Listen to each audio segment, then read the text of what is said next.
The economy is looking pretty good, and the strong numbers out today surprised just about everyone. Gross domestic product, this is the sum of all the goods and services made in the U.S. during the third quarter. It rose a better than forecast 4.1%. That's the fastest pace in nearly 2 years.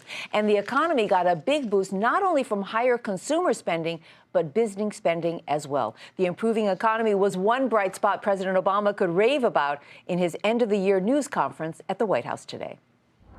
As we head into next year with an economy that's stronger than it was when we started the year, more Americans are finding work and experiencing the pride of a paycheck. Our businesses are positioned for new growth and new jobs, and I firmly believe that 2014 can be a breakthrough year for America. Well, some breakthroughs on Wall Street as well today. The major averages wrapped up one of their best weeks of the year with new all-time highs in the Dow and the S&P. Now, even though stocks sold off a bit into the close, the Dow Transports and the Russell 2000 also closed at record highs. Here's a look at the numbers. The Dow rose 42 points, the Nasdaq was up 46, and the S&P added 9 points. Joining us right now to talk more about today's strong GDP report and what it says about the overall economy and the health of that economy right now, Lindsay Piegza is chief economist at Sterne Agee. Good to see you again, Lindsay.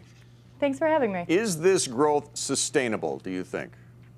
Well, you know, 3.6% third quarter GDP was moderately strong. At 4.1, it's downright impressive.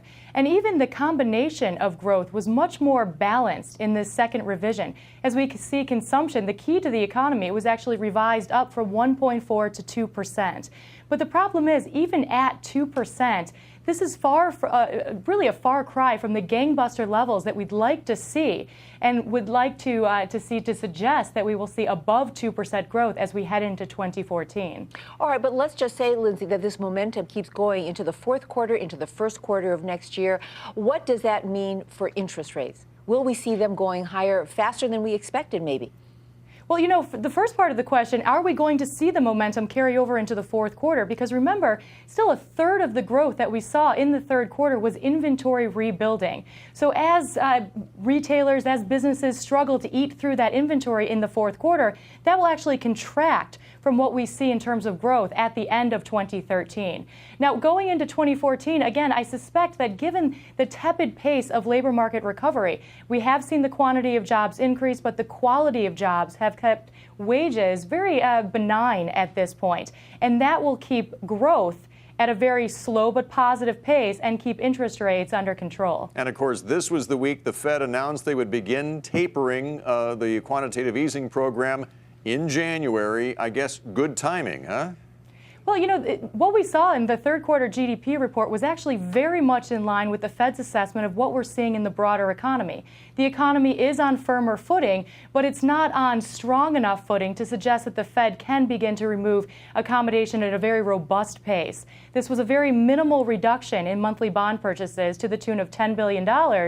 And again, during the press conference, Chairman Bernanke was very clear that this should not be seen as a step away from accommodation, and in fact pledging that they will keep rates at a very accommodative level well through 2014 and well through that threshold of 6.5% on the unemployment rate. All right, so if you're a home buyer, let's say, and you have to go get a mortgage, should you feel relaxed about how things are going to look the next couple of months based on what Ben Bernanke is saying and also, you know, what your forecast is on interest rates?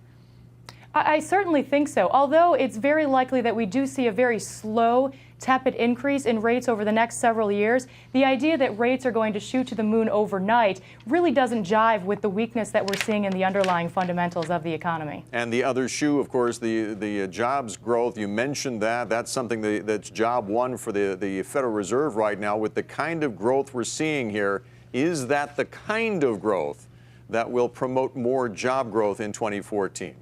You know, I certainly hope so, but we're not seeing it as of yet. Now, of course, October, November, these were back-to-back plus 200,000 non-farm payroll reports. But if you think back before the recession, the bar of expectations was well above 200,000. We were looking for 300, 400,000 on a monthly basis. So first of all, the bar of expectations has been lowered so precipitously. Second of all, if we take a longer-term view and look at the average growth rate over 6 months, we're at 180,000. That's the very same growth rate that we were at back in January. So despite the fact that we're 11 months forward and we saw discernible weakness in the middle part of the year, we're no better off than we were in January. Lindsay Piegza, Chief Economist at Sterne Agee. Good to see you. Thank you for joining us tonight. Thanks so much for having me. You bet.